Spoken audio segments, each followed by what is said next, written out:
Tito Daniel, yun na nga yung sasakyan ni na Lola Sabel na bumangga sa puno. Ay, Diyos ko, wasak na wasak ang unahan ng sasakyan. Halika na, Nancy. Tingnan natin sila. Pakikiraan po. Pakiusap, padaanin niyo kami para makita namin ang sakay ng van. Pakikiraan po. Diyos ko po! Ang driver natin na si Mang Teryo. Patay na siya, basag ang ulo. Ang Lola Sabel mo at si Dodoy. Nasaan na sila? Tanuin natin ang mga pulis, Tito Daniel. Baka alam nila kung nasan si Lola Sabel at Dodoy. Diyos ko, huwag mo naman po sana silang pabayaan. Sinabi ko na kasing huwag nang pumunta sa pestahan. Ang tigas kasi ng ulo ni Mama. Tingnan mo tuloy ang nangyari.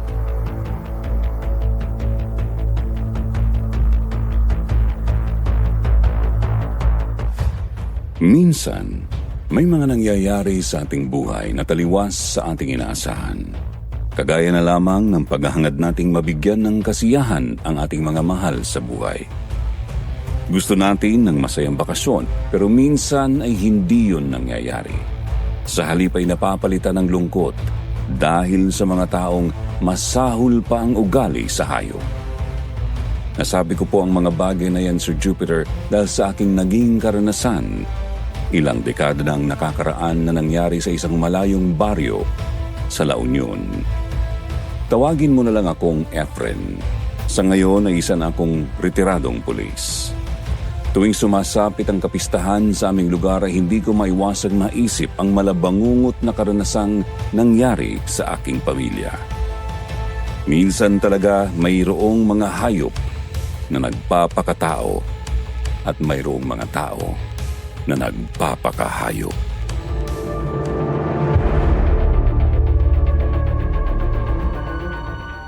Anong sabi ng mga pulis, Tito Daniel? Nang dumating daw sila dito, ay si Mang Teryo lang nakita nilang nandito na sakay ng van. Walang Lola Sabel mo at si Dodoy. Kung gano'n, nasa na sila? Tito Daniel, puntahan natin sa mga malalapit na ospital. Baka yung mga unang nakakita sa aksidenteng tumulong at dinala na sila sa ospital. Tama ka, sige. Kakausapin ko lang mga pulis na sila na muna bahala kay Mang Teryo. Tapos ay umalis na tayo para hanapin si na Mama. Ano ba naman tong nangyayaring to? Darating na bukas si na Tita Narda. Baka ako ang sisihin ng mga yan kapag nalaman ang nangyari kina Lola Sabel.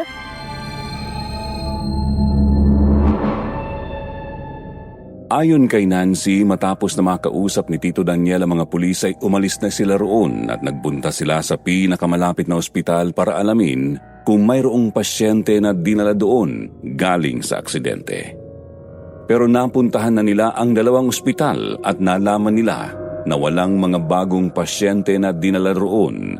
Kaya naman ang mga morgue at punerarya naman ang sumunod nilang pinuntahan. Wala rin doon sina Lola Sabel at Dodoy. Kaya naman bumalik sila sa istasyon ng pulisya para ipaalam na nawawala ang dalawa. Tapos ay umuwi na si Nancy at si Tito Daniel naman ay nagpatuloy sa paghahanap. Kaya nang dumating kami sa aming baryo sa La Union, si Nancy lang ang sumalubong sa amin at ang isa kong pinsan na parang may sariling mundo. Ito po ay si Adolfo.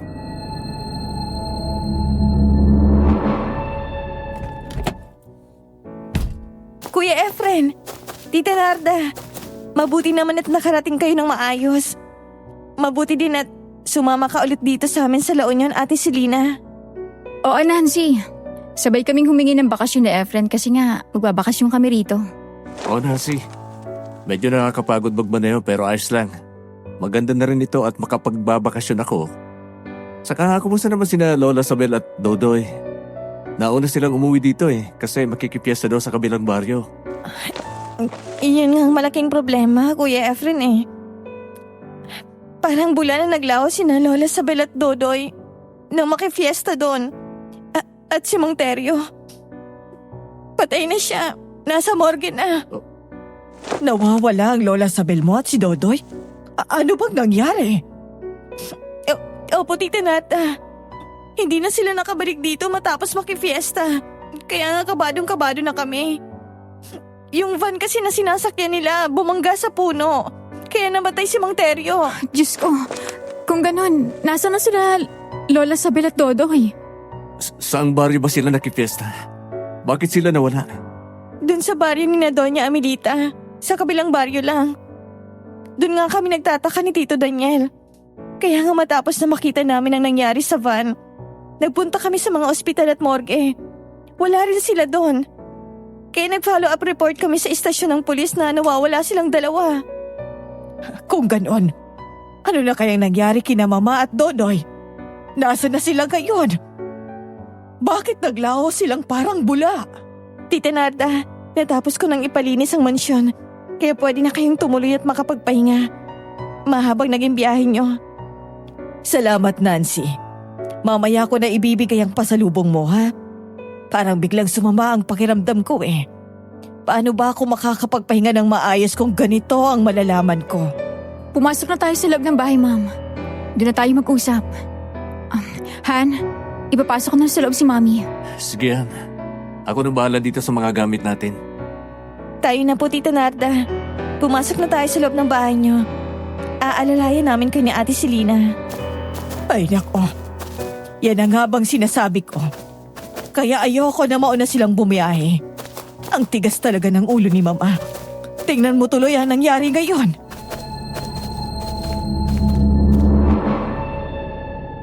Nang makapasok na nga kami sa loob ng bahay ay naupo si Mami sa sofa na naroon sa salas. Tapos ay kumuha naman ng tubig ang pinsan kong si Nancy at ibinigay kay Mami. Ako naman ay kinuha ko na ang mga gamit namin sa kotse at ipinasok ko na sa loob ng bahay. Tapos ay naupo ako sa sofa na naroon. Bigla akong nag-alala kay Mami Narda dahil nawala ang sigla niya. Napalitan yun ng pag-aalala sa pagkawala ni Lola Sabel at Dodoy.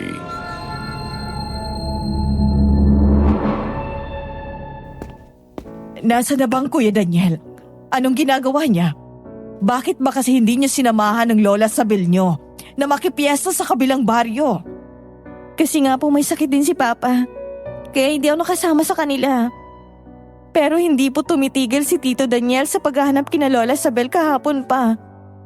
Kung saan na siya nakarating sa paghahanap. Sana nga lang po'y makita na sila. Kumusta na ang papa mo? Magaling na ba siya? Hindi pa siya magaling, Kuya Efren. Sa tuwing dinadala namin sa doktor at pinapagamot, lalo lang siyang lumalala. Hindi na rin malaman ng mga doktor kung anong sakit niya. Dapat magpagaling at magpalakas siya. Baka mapara siya sa mama mo na hindi nilabanan ang sakit niya. Abay, may iwanan ka ng maaga. Ano bang klase silang doktor? Di ba ganyan din ang nangyari kay Tita Mildred? Oo, Kuya, ganyan nga. Ilang buwan pa lang namamatay ang mama. Ngayon naman ang papang may sakit na hindi kayang gamutin ng mga doktor. Paano nangyari na hindi malaman ng mga doktor ang sakit ni Alberto? Nakapagtataka naman yon. Hindi ba may mga espesyalista na doktor ang pamilya natin? Bakit wala rin silang magawa? Kaya nga po patuloy ang panghihina niya at pumapayat na din siya. Hindi na nga namin alam ang gagawin para matulungan siya. Minsan nga po napapasigaw siya sa sobrang sakit. Napapayak na lang kami ni Mama. Kawawa naman si Tito Alberto. Pero, nasubukan niyo na bang ipatingin sa albularyo? Hindi pa eh. Alam mo naman na hindi ba sila naniniwala si Papa sa ganyan? Palibasa nga ay professional na tao. Oo, kasi nga lahat naman kami nakapagtapos ng pag-aaral. At professional lahat. Kaya nga pinilit din namin na lahat kayo'y makapagtapos din sa pag-aaral. At magkaroon ng maayos na trabaho. Pero Mami, huwag nating isa-isang tabi ang posibilidad na may kababalaghang nangyayari kay Tito Alberto. Bilang isang pulis, ay balikot ang aking imahinasyon kapag ganyan na ang pinag-uusapan. Kung hindi kayang gamutin ng doktor, subukan sa albularyo.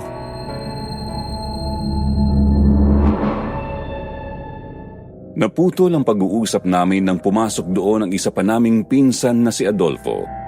Binati namin siya pero kagaya ng dati ay ngumiti lang siya. Mula kasi nang mamatay ang mga magulang niya sa isa ring aksidente ay hindi na siya nagsalita. Para siyang natroma kaya madalas ay hindi namin alam kung ano ang iniisip niya. Minsan kapag nagagalit siya ay naninira na lang siya ng mga gamit. At kung sisitahin mo naman siya, mag-aaway lang kayo. Madalas din silang mag-away ni Lola Sabel dahil kapag tinanong siya at hindi sumagot, nagagalit ang lola namin. Daig pa daw ang kumausap sa tuod. Kapag wala kami dito sa La Union, siya lang ang nakatira dito sa mansyon.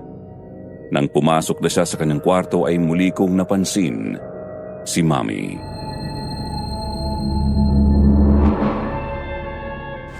Ay, ang dami naman nating problema. Nawawala na nga ang maglola. Tapos may sakit pa ang isa kong kapatid. Ano na ba itong nangyayari sa atin? Sa halip na masayang bakasyon, problema ang sumalubog sa atin. Mami, relax ka lang, okay? Malulutas din natin ang lahat ng mga problemang ito. Baka ikaw naman ang mapaano niyan. Kami ni Selena ang bahala, okay? Nag-aalala na kasi ako sa lola Sabel mo at kay Dodoy. Patay na si Mang Teryo. Kung kinidnap sila, dapat may tumawag na. Willing naman ako magbayad para sa kaligtasan nila. Ma'am, tama si Efren. Kalmahin niyo ang sarili niyo. Kami na pong gagawa ng paraan para makita sila. Huwag niyong kalilimutan ng mga pulis kami. Ay, paano ba ako makakapag-relax kung ganito? Sana talaga hindi ko pinayagan ng lola Sabel nyo na maunang bumiyahe dito. Makikipag-ugnayan kami sa mga pulis probinsya. Magpapablatter at pagkatapos ay hahanap ng magaling na albularyo para kay Tio Alberto. Tapos na namin gawin yan, Kuya Efren. Humanap na lang tayo ng magaling na albularyo na titingin kay Papa. Handa ako magbayad kahit malaking halaga. Sige, gawin natin yan, Nancy. Pero hanapin muna natin ang lola Sabel mo at si Dodoy. Nag-aalala na ako sa kanila. Siya nga pala, Mami. Ano nga pala ang pangalan ng kakilala ni Lola Sabel doon sa baryo na pinunta nila? Kaibigan at kababata daw niya yung matanda na yon. Doña Amelita, yun ang pangalang binabanggit ng lola Sabel mo sa akin.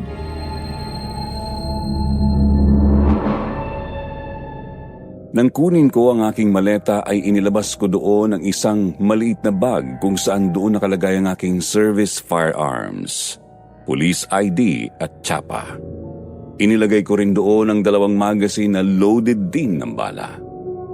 Napansin ko si Selena na kinuha na rin niya sa kanyang maleta ang kanyang baril. Sa tingin pa lang kasi ay alam na namin ang binabalak ng bawat isa. Matapos ay tumayo na kaming 2. Noon ko muling napansin na nakatingin sa amin si Adolfo na parang binabantayan ang mga gagawin namin. Nang makita niya na napatingin din ako sa kanya ay muli siyang umiwas.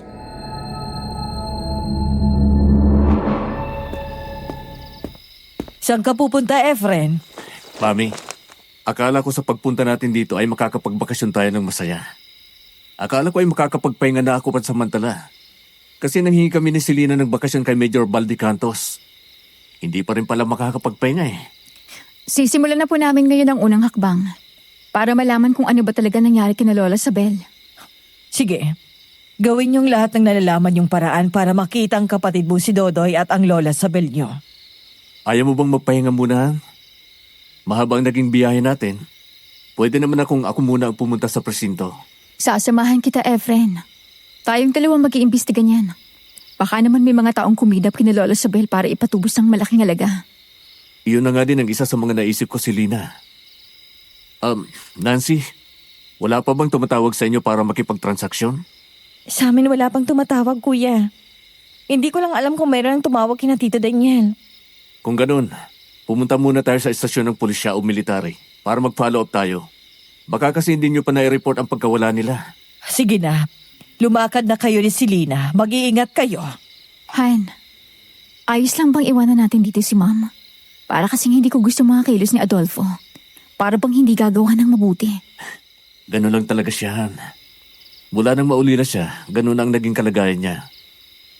Para na siyang pipi, ayaw magsalita. Pero hindi naman siguro siya gagawa ng masama.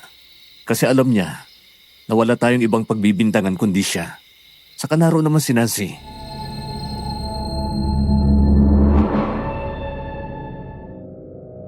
Kahit hindi pa kami nakakapagpahinga ni Selena ay umalis na ulit kami. Una naming ginawa ay nagpunta kami sa istasyon ng pulisya sa lugar na yon. Nagpakilala kami ni Selena na mga pulis din kami at kasabay noon ay nag-follow up kami kung may nai-report ba na kaso ng mga nawawalang tao. Nalaman namin na meron nang nag-report. May mga pulis na din kasi na nagpunta noong nangyari ang aksidente. Kaya pagkatapos doon, nagtuloy na kami sa morgue. Tinawagan ko ang mga kamag-anak ni Mang Teryo at ipinaalam sa kanila ang nangyari. Masakit din sa amin ang pagkawala niya dahil matagal na siyang driver ng pamilya namin. Kaya nagbigay ako ng malaking tulong sa naiwan niya.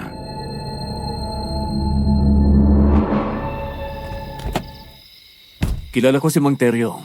Maingat siyang magmaneho, lalo pa nga at si Lola Sabel ang sakay niya. Maayos din kahit ang preno ng sasakyan nila. Tsaka ko na may ibang nangyari kaya sila bumangga. Pero ano kaya yung nangyari? Yan nga ang malaking problema eh. Para tayo naghahanap ng butil ng asin sa malawak na buhanginan. Di natin alam kung saan tayo magsisimula. Anong susunod natin gagawin? Puntahan natin yung baryo na pinutan ni na Lola Sabel. Magtanong-tanong tayo doon kung nakita ba nila sina Lola Sabel. Baka may nakakaalam ng nangyari bago ang aksidente. Pero mas magandang umuwi na lang muna tayo. Kailangan kasi kapag nagpunta tayo roon at nagtanong-tanong, may dala tayong larawan ni na Lola Sabel at Dodoy. Oh, meron naman akong picture dito ni na Lola Sabel at Dodoy. Nandito sa wallet ko, kaya mayroon tayong maipapakita sa kanila. Kung gano'n ay tayo na. Naghahabol tayo ng oras. Kailangan may makuha tayong impormasyon.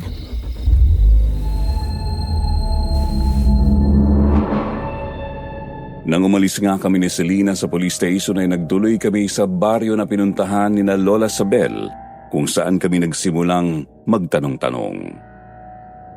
Negative ang mga unang tao na aming napagtanungan hanggang sa maisip ko unang hanapin ang taong pinuntahan ni na Lola Sabel.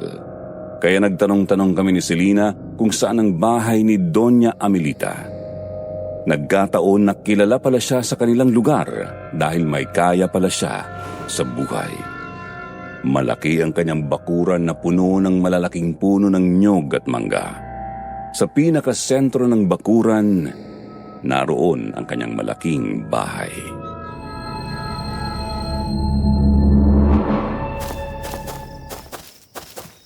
Ito na ba ang bahay ni Doña Amelita? Oo, ito na nga yun. Halika, kumatok tayo sa gate. Sige, tayo na. Tao po? May tao po ba dyan? Tao po, magandang araw po. Napakalayo nitong gate, Han. Maririnig kaya nilang pagtawag natin. Kailangan natin makausap si Doña Amelita. Siya lang ang makapagsasabi kung nakarating nga dito sina Lola Sabel. Kaya sige lang, tumawag pa tayo.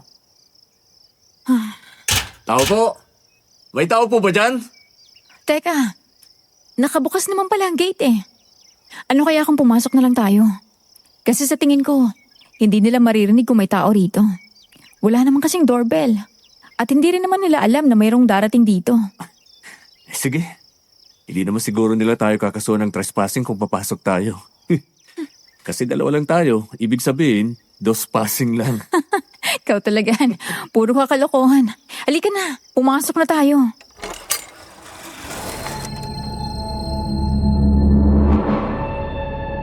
Marahan nga kaming pumasok ni Selena. Bumungad sa amin ang malawak na bakuran na mayroong mga halaman na may magagandang bulaklak. Mayroon ding mga puno sa paligid na malalago ang mga sanga at ang mga puno ng nyog ay hitik sa bunga. Ang lumang malaking bahay ay maganda pa rin kahit kupas na ang pintura. Habang palapit kami sa bahay ay tumatawag kami para magbaka sakaling mayroong makarinig sa amin. Pero sa halip na tao ang sumalubong sa amin ay 3 malalaking aso ang lumapit. Umaangil ang mga yon habang panay ang tahol.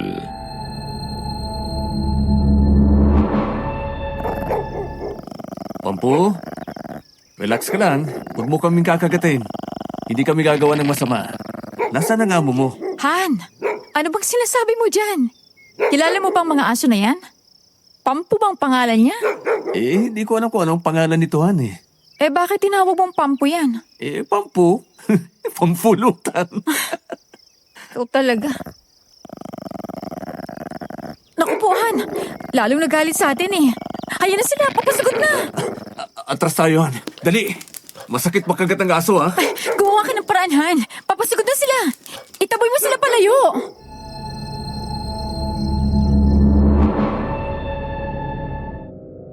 Habang umatras kami ni Selena ay naghahanap na ang aking mga mata ng manggagamit laban sa mga papalapit na malalaking aso sa amin. Hanggang sa maisip ko ang aking bag. Inalis ko doon ang aking baril, inilagay ko sa bandang likuran ng bewang ko tapos ay ginamit ko ang bag na panghampas sa mga aso. Medyo mabigat pa ang bag ko dahil naroon pa ang mga magazine ng baril kaya kapag tumama sa ulo ng mga aso ay nasasaktan sila. Ganoon pa man ay hindi ganoon kadaling sumuko ang mga aso, lalo lang silang nagalit kaya tinulungan na rin ako ni Selena na hampasin ng mga yun. Hindi naman kasi namin pwedeng gamitin ang baril lalo pa nga ay pumasok kami doon nang walang pahintulot.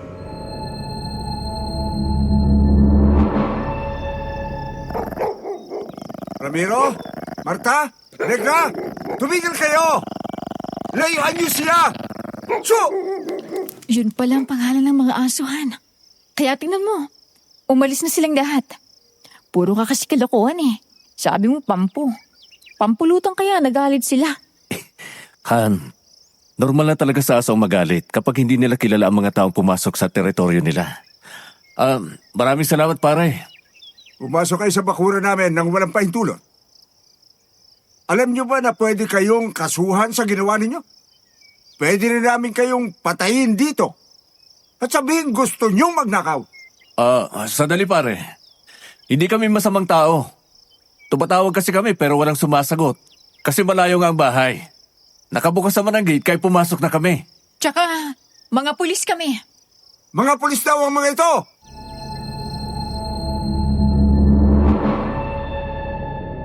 Sa pagsigaw ni Naldo ay nakita namin na mula sa likuran ng malalaking puno ay lumabas ang mga lalaki at babae na kanina pa pala nagbabantay sa amin. Lahat sila ay masama ang tingin na parabang kakainin kami ng buhay. Nang tumingin ako sa mga bintana ng malaking bahay at sa katabi pa na isang bahay din ay nakasilip din ang ilang matatanda na seryoso ding nakatingin sa amin.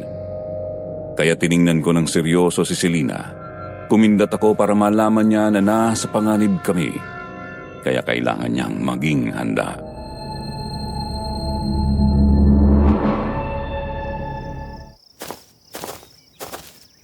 Ano kailangan niyo dito? Mayroon kasi kaming hinahanap. Dito ba nakatira si Doña Amelita? Oo, dito nga. Lola ko siya. Ano bang kailangan niyo sa kanya? Nagpapahinga na kasi ang lola ko eh. Medyo may edad na siya kaya madalas ay naroon na lang siya sa kanyang kwarto. Gusto ko lang sanang malaman kung nakarating ba dito nung piyesta ang Lola Sabel ko at ang kapatid kong si Dodoy. Oh, heto ang mga picture nila. Nakita niyo ba sila dito nung piyesta? Marami kaming naging bisita nung nakarang piyesta. Karamihan ay kaibigan ni Lola Amelita. Karamihan ay may edad na kaya hindi ko masasabi kung sino ron ang hinahanap ninyo. May dala akong larawan ng mga kaanak namin na nagpaalam na pupunta nung piyesta. Heto ang larawan nila. Baka natatandaan mo. Teka, parang natatandaan ko nga sila. Tama. Ang matandang ito ang kaibigan ni Lola Amelita. Ipinakilala niya sa akin. Yan si Doña Sabel, hindi ba? Tama ka dyan pare. Itatanong ko sana kung anong oras sila umalis dito nung araw na yon. Halos 2 oras lang sila rito. Kumain lang sila at nagkwentuhan ni Lola. Tapos ay umalis na sila ng kasama niyang binata. Teka, bakit mo naman tinatanong? Hindi na kasi sila nakauwi sa bahay. Nawawala sila kaya hinahanap namin. Nawawala? Sina Doña Sabel? Oo. Oh. Hindi na sila nakauwi matapos makipiesta rito.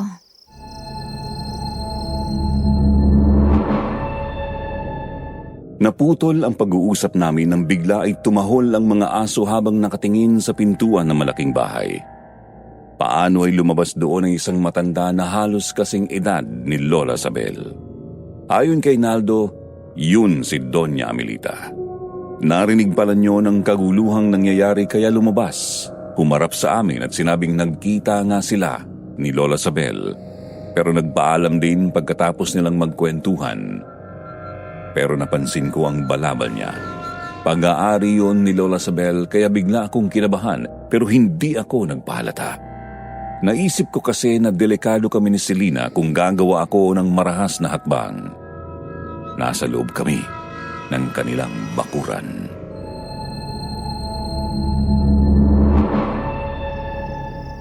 Huwag kayong mag-alala, pare. Tutulong kami sa paghahanap kay Doña Isabel. Ako nga pala si Naldo. Panganay na apo ni Lola Amelita. Ako naman si Efren. At ito ang aking nobyong si Selena. Ay, sige pare, aalis na kami. Kung mayroon kayong masasagap na impormasyon tungkol sa Lola Isabel ko, ipagbigay alam nyo lang sa akin. Alam naman ni Doña Amelita ang bahay ni Lola Isabel. Sige pare, at sana sa susunod na papasok kayo rito, matuto kang maghintay sa labas. Nakakawala kasi ang mga aso namin, baka lapain ka nila. Kung walang pipigil sa kanila. Oo pare, pasensya na. Tayo na, Han. Hanggang sa muli, Naldo. Han, bakit tahimik ka? Anong iniisip mo? Han, may kutob akong hindi na nakaalis sa bahay na ito sina Lola Isabel ng araw na yon, Han. Hindi ko gusto ang mga kilos nila. Pati ang mga tingin nila. Parang hindi sila mga normal na tao. Parehas pala tayo ng iniisip. Kakaiba kasing aura nila eh. Kinilabutan ako nang makita kong mga taong nakapaligid sa atin. Yung balabal na suot ni Doña Amelita, natatandaan ko yun. Kay Lola Isabel yun. Paano kayang napunta yun sa kanya? Ang pagkakatanda ko ay paborito yun ni Lola Isabel at hindi ibibigay kahit kanino. Kailangan makakuha tayo ng matibay na ebidensya. Baka nga may kinalaman ng mga taong yun sa pagkawala ni Lola Isabel at Todoy.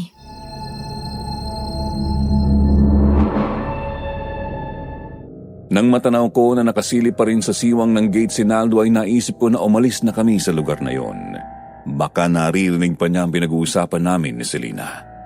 Nang medyo makalayo na kami ni Selena ay bigla kong inihinto ang kotse. Itinabi ko iyon sa kalsada sa tapat ng malaking puno.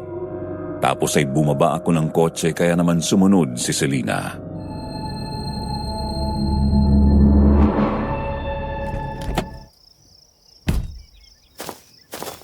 Hindi pa ba tayo uuwi? Bakit tayo huminto rito? Dito muna tayo. Maghintay muna tayong dumilim, tapos ibabalikan natin ang mansyon. Iba talaga ang pakiramdam ko sa mga taong naroon. Sige, malapit na rin namang dumilim. Alam ko naman na hindi ka titigil hanggat hindi mo nagagawa ang gusto mo eh. Kilalang kilala kita, Han. Madalas kasi ay tamang nagiging pakiramdam ko, Han. Kaya gusto ko lang tiyakin kung tama ba. Oo, alam ko naman yun eh. At alam mo naman ako, palagi lang naman ako nakasuporta sa'yo.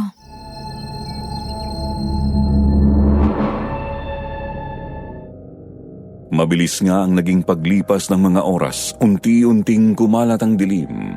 Dumalang na ang mga sasakyang dumadaan doon, paano nga ay madalang ang mga bahay sa lugar na yon. Puro mga puno pa ang makikita sa magkabilang panig ng kalsada. Nang tumingala ako sa langit, nakita kong papasikat na ang bilog na buwan. Kasunod ang paghihip ng malamig na hangin, kaya naman sumakay na kami ni Selena sa kotse at nagmaniobra ako. Muli naming tinahak ang daan pabalik sa mansyon ni Doña Amelita, pero may sumalubong sa amin na aso na hindi ordinaryo ang taas at laki. Nabangga namin siya.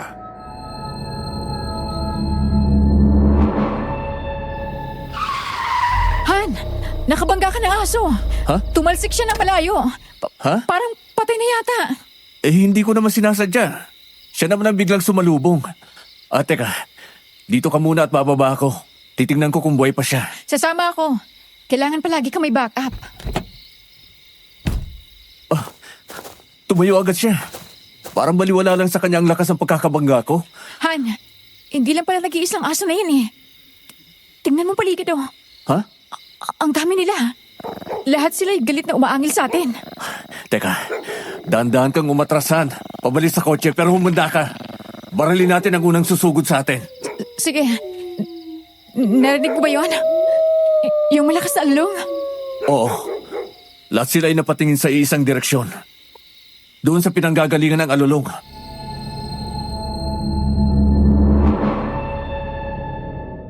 Tumigil nga ang malalaking aso sa paglapit sa amin ni Selena, tapos ay tumakbo na sila papalayo. Nagpunta sa iisang direksyon.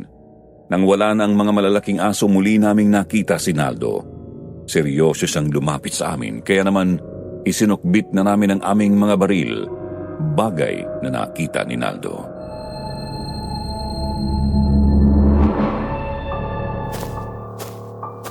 Madilim na, bakit nandito pa din kayo? Kala ko ay umalis na kayo kanina. Oh, nasiraan kasi kami kanina. Kaya ginawa ko muna pare. Nang-aalis na kami, ay saka naman namin nabangga ang malaking aso na yun. Alaga mo pa din ba ang mga yun?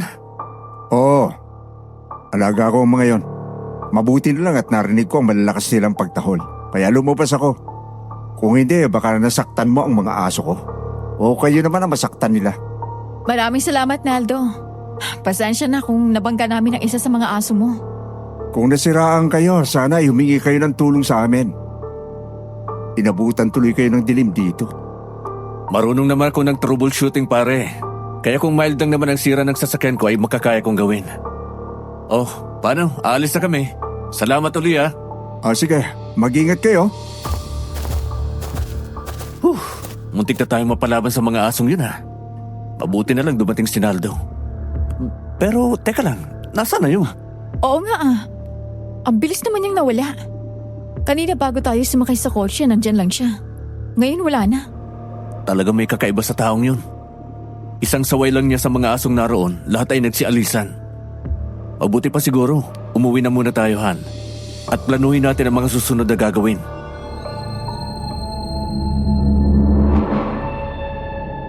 Ipinasya na nga namin ni Selena ang umuwi. Wala sa aming bahay si Mami Narda. Nalaman namin sa isa naming caretaker sa bahay na naroon siya sa bahay ni Nancy. Kaya doon na namin siya pinuntahan para madalaw na rin namin si Tito Alberto. Pagdating namin doon ay nakita nga naming nakaratay siya sa kanyang kama. Payat na payat at mahina.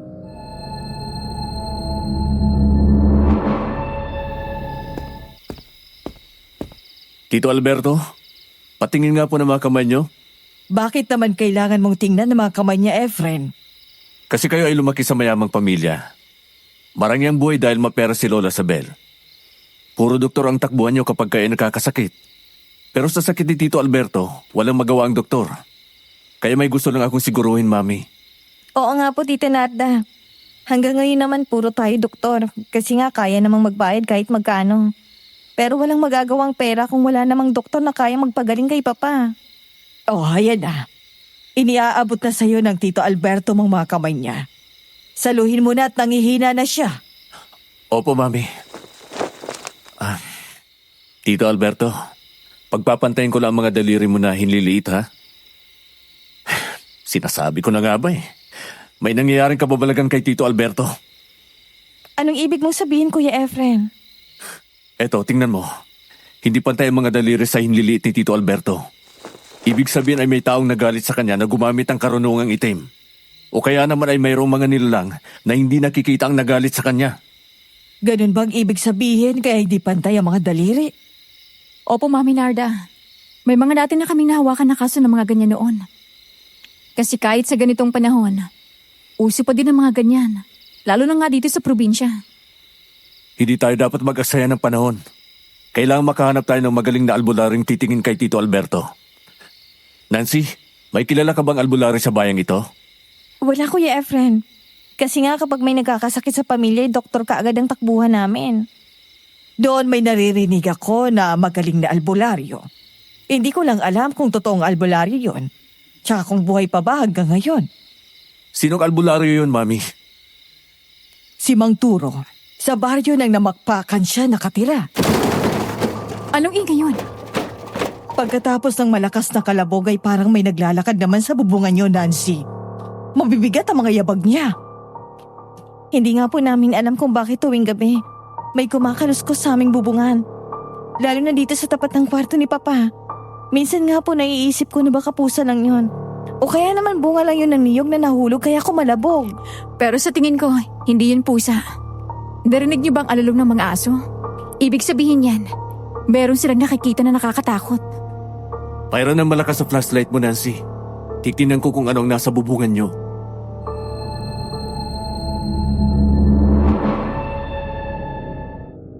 Nang ibigay sa akin ni Nancy ang malakas na flashlight ay lumabas ako ng bahay. Maingat akong umikot sa likuran ng bahay.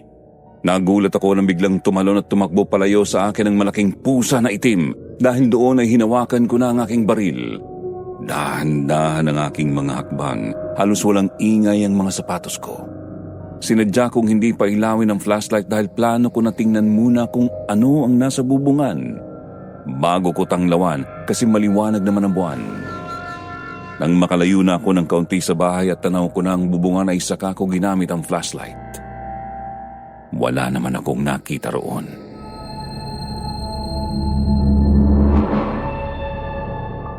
Wala siya sa bubungan. Ano naman? Biglang-bigla ka namang sumusulpot. Akala ko ay nasa loob ka ng bahay at binabantay si Tito Alberto. Sumunod nga ako sa iyo eh.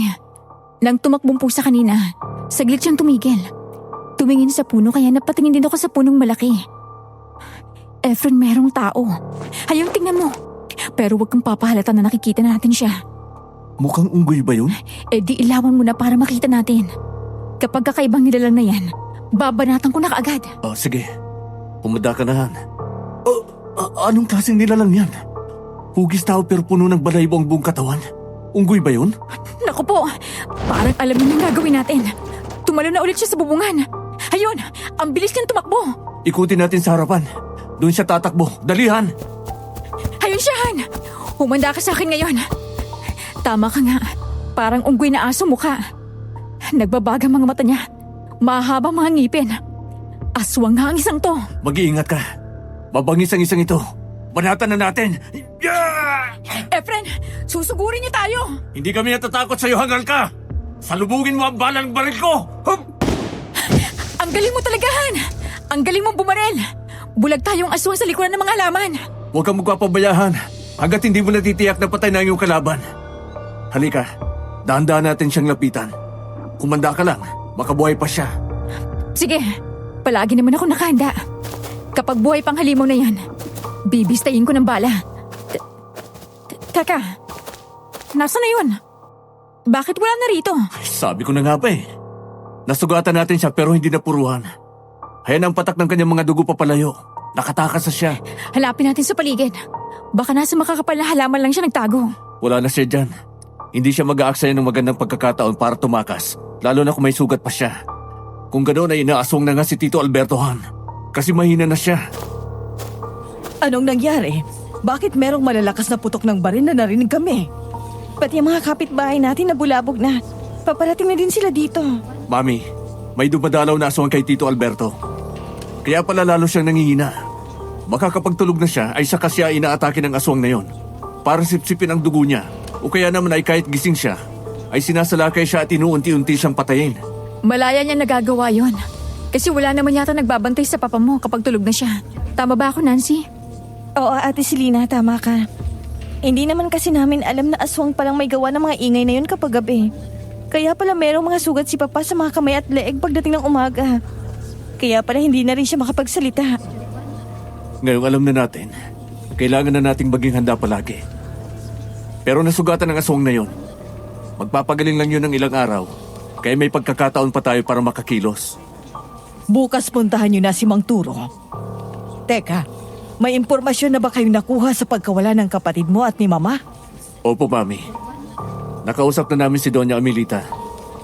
Totoo nga na nagpunta roon si na Lolo Sabel noong piyesta. Pero umalis din daw. Nag-follow up din kami sa mga pulis dito. Palagay ko naman ay kumikilos na rin sila. Ang dami talaga nating problema. Hanggang ngayon nga ay hindi pa rin umuwi ang Tito Daniel mo. Saan na kaya siya nakarating? Matatapos din ang mga problemang ito, Mami.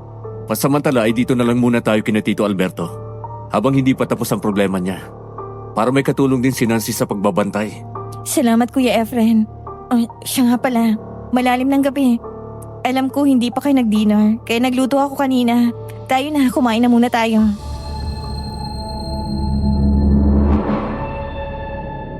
Nang sumunod na araw nga ay nagpunta kami ni Selena sa baryo ni Namang Turo at nagtanong-tanong kami hanggang sa makarating nga kami sa bahay niya. Na mga pagkakataong yon, marami ang mga taong nagpapagamot sa kanya kaya pumila pa kami. Naghintay kami ng mahabang oras hanggang sa makaharap na namin siya at masabi namin sa kanya ang problema ni Tio Alberto. Nang malaman iyon ni Mang Turo ay kaagad na siyang sumama sa amin Lalo pa nga at sinabi ko na binabalik-balikan na si Tio Alberto ng aswang.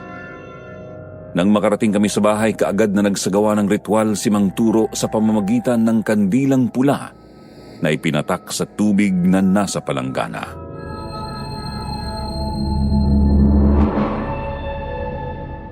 Efren, isang mangkukulam ang nagpapahirap sa iyong tiyuhin. Mabagsik ang kanyang kapangyarihan. Ang madikang ginamit niya ay tinalian niya ng mahigpit sa iba-ibang parte. Kaya ang mga ugat at dugo na Alberto ay hindi na gumagana ng maayos. Gawin niyo po ang lahat ng parang alam niyo para mapalaya sa pangungulam niya si Tito Alberto. Handa naman kami magbayad kahit magkano. Oo nga, Mang Turo. Hirap na nga ang Tito Alberto namin eh. At yun naman ang sinasamantala ng aswang na nakalaban namin ni Efren. Kahit hindi niyo ako bayaran ng malaki, ang makatulong sa inyo at mapigilan ang gawain ng masasamang tao ay ayos na sa akin. Sige, gagawin ko ang lahat ng makakaya kong gawin para makalaya siya sa mangkukulam at gumaling siya.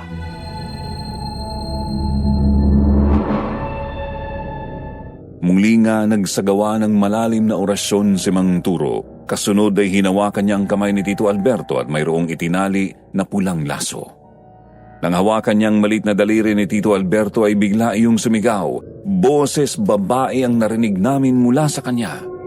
Nasasaktan ang babae habang pinipiga ni Mang Turo ang daliri ni Tito Alberto. Pilit niyang pinapaamin ng mangkukulam kung sino siya at ano ang kasalanan sa kanya ng tiyuhin namin. Pero kahit nasasaktan ng mangkukulam ay hindi talaga siya umamin.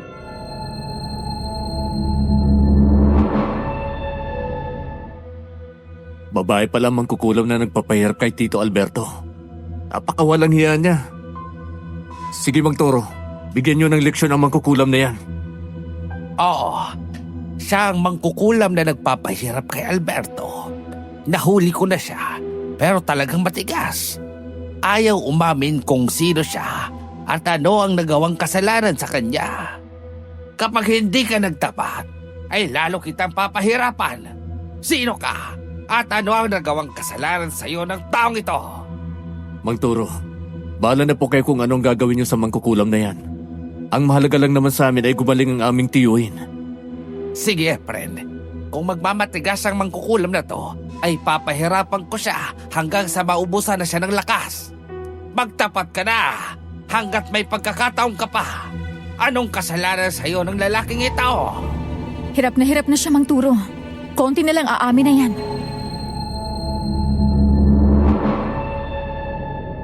Ilang malalakas na pagdaing pa ang isinigaw ng mangkukulam. Di nagtagal ay umamin na yon na mayroong nagbayad ng malaki sa kanya para kulamin si Tito Alberto at ang utos sa kanya ay patayin ng unti-unti. Kaya naman inutusan na siya ni Mang Arturo na palayain si Tito Alberto. Sa takot na mangkukulam na tuluyan siyang mamatay ay inalis niya ang orasyon ng kulam sa aking tiyuhin. Kaya naman noon din ay nakaramdam ng ginhawa si Tito Alberto. Nang maalis ang sumpa ng kulam, kasabay niyon ay nakalaya din ang mangkukulam sa orasyon ni Mang Turo.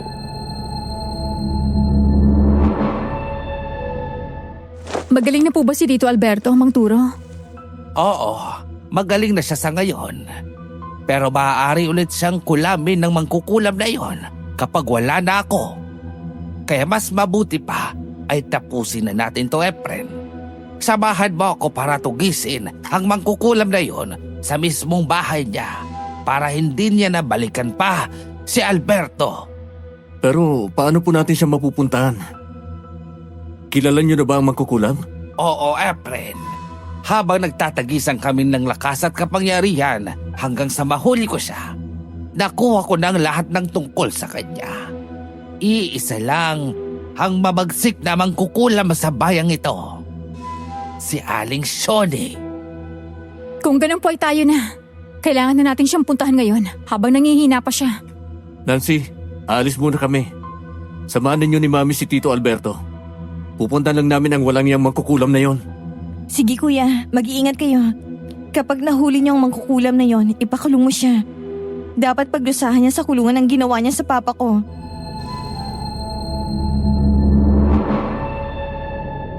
Nang lumabas kami ng bahay ay napansin ko na papadilim na.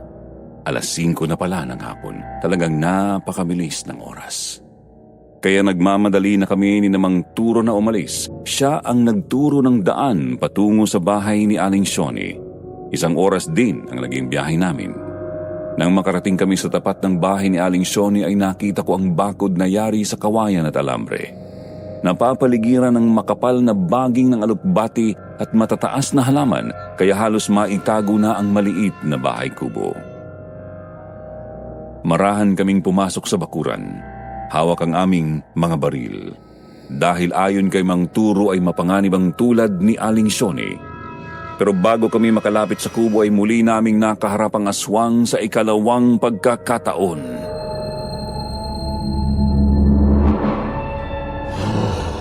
Dito rin pala nagtatago ang aswang na pabalik-balik sa bahay ni Tito Alberto. Tama ka, Han. Di kaya ang aswang na to at ang mangkukulam ay iisa? Hayaan na siya! Tapusin na natin dito ang labang ito, halimaw ka! Ang bilis niya nakalukso. Hindi natin siya tinamaan. Nagtago siya sa mga halaman. Pero, hindi na siya kumilos kaya hindi rin kumikilos sa mga halaman. Nalinti ka na. Sumabay pa ang malakas na hangin. Gumalaw ang lahat ng halaman. Saan banda lalabas ang aswang? Sa likuran mo, Han! Susugurin ka niya! Umilag ka't papanatan ko!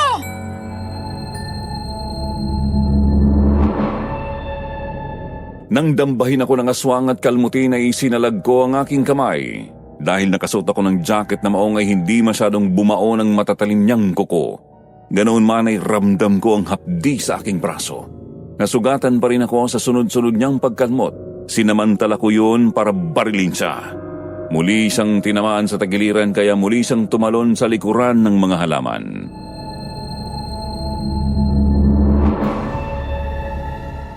Muntik na ko doon ah. Mabuti na lang at nakita mo, Han. Pero nakapagtago siya ulit. Pasensya ka na. Hindi ko siya mabaril kasi nagpapambuno kayo eh. Baka ikaw ang tamaan ko. Ayos lang yun. Muli ko na naman siyang natamaan. Kaya lang ang pinagtataka ko, sugatan na siya, pero parang baliwala lang sa kanya. Tuso ang mga katulad nila. Kahit tamaan ng bala ng baril, ay hindi nila iindahin yan. Pero lang kung may benditadong tubig ang mga bunganga ng baril nyo. Buhusan natin ng benditadong tubig ang mga bunganga ng baril nyo. Sige nga po, Mang Turo, para matapos ang kasamaan nito. Sa akin din. Han, kaya pala mga halaman at mga baging ng alugbati sa bakurang to ay ginagawang taguan ng aswang. Oo nga, Han. Kaya talasan natin ang ating pakiramdam.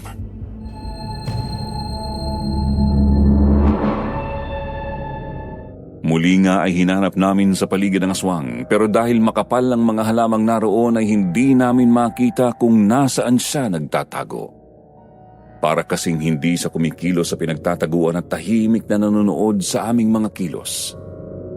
Hanggang sa makita ko na mula sa kanyang bag ay kinuha ni Mang Turo ang nakaplastik na asin tapos ay inihagis sa mga makakapal na halaman na posibleng pinagtataguan ng aswang. Bigla ay umigtad ang aswang na parabang napaso ng masabuyan ng asin kaya naman yun ang pagkakataong sinamantala namin. Pinaputukan na namin siya, ilang balang tumama sa kanyang katawan.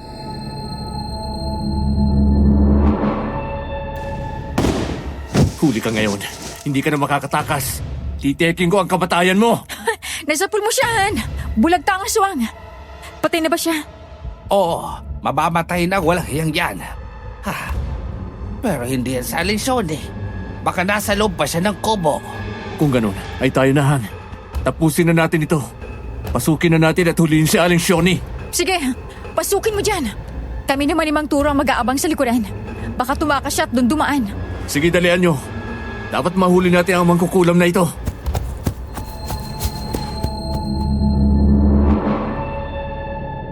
Nang magpunta na nga sina Selena at Mang Turo sa likuran ng bahay ay kaagad kong tinadyakan ang pintuan yun dahil yari yun sa kawayan at kahoy halos mawasak. Kaagad akong nakapasok sa loob, kaagad kong tiningnan ang paligid. Mayroon pang sindi ang gaserang naroon. Sa dulong bahagi ng kubo ay naroon ang lamesa. Nasa ibabaw nyo ng kandilang itim na mayroon pang sindi. Naroon din ang manikang basahan at ang mga itim na tali na inalis sa manika. Nang sumilip ako sa maliit na kwarto, nakita kong wasak ang dingding doon, kaya alam kong nakatakas si Aling Shoni at doon dumaan. Mabilis akong lumabas ng bahay.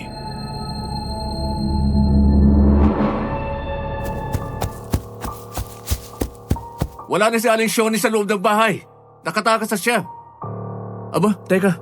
Sino yung nahuli niyo? Siya na ba si Aling Shoni? Siya na nga. Tayo na. Dalhin natin siya sa pulisya. Sila na ang bahalang umatol sa kanya. Kumanta na siya, Efren, sa takot na tuluyang ko siyang patayin.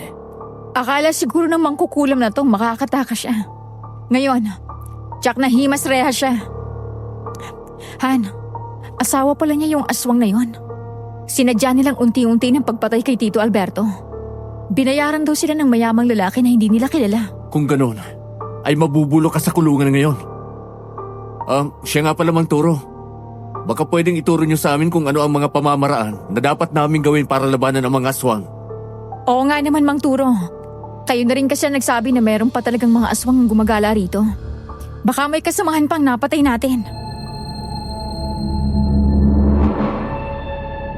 Sumang-ayon naman si Mang Turo, kaya habang sakay kami ng kotse papunta sa presinto ay itinuro sa amin ni Mang Turo ang mga dapat naming gawin kapag muli kaming nakaengkwentro ng mga aswang. Pwede naming gamiting panglaban ang asin, bawang o ang tubig dagat, buntot pagi, siit ng kawayan at buho. Kaya naman kailangang mabuhusan ng benditadong tubig ang aming mga baril para tablan ang sinumang kampo ng dilim na matatamaan yun. Nang makarating kami sa presinto ay umamin naman si Aling Shoni sa nangyari kasi natatakot siya kay Mang Turo. Pero hindi niya kilala ang taong nag-utos sa kanya. Kaya nakulong siya. Habang nagbibigay ng statement si Selena ay nagpaalam na si Mang Turo.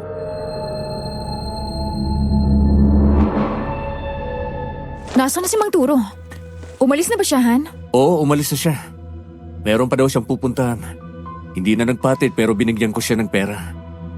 Alam mo, Han, hanga ako kay Mang Turo. Hindi niya tinanggap ang malaking perang ibinibigay ko. Konting halaga lang daw ay ayos na. Di bale. Kung ayaw niyang tumanggap ng pera, edi ibang bagay na mapapakinabangan niyang ibigay natin sa kanya. Oo, gagawin natin yan. Tatapusin lang muna natin ang problema ni Lola Sabel. Ngayong alam na natin ang panlaban sa mga aswang, pwede na nating balikan ang bahay ni Doña Amelita. Binigyan ka ba ni Mang Turo ng benditadong tubig? Oo, iniwanan na niya sa akin itong bote. Madali naman daw siya makakakuha nito kaya gamitin ko na. Kung ganon, anong susunod nating gagawin? Papasukin natin ng lihim ang mansyon ni Doña Amelita. Kailangan makakuha tayo ng ebidensya na may kinalaman sila sa pagkawalan ni Lola Sabel. Saka ako hihingi ng backup para mariin natin ang buong bahay nila. Sige, pero umuwi na muna tayo nang malaman natin kung ano nang kalagayan ni Tito Alberto. Tsaka para malaman din ni Ma'am na ligtas tayo. Baka kasi nag-aalala na din yun eh. Oo nga, Han. Tama ka. Naaawa na ako kay Mami. Mula nang dumating tayo dito, ay hindi ko na siya nakitang umiti pa. Palagi na lang siyang malungkot kakaisip kina Lola Sabel.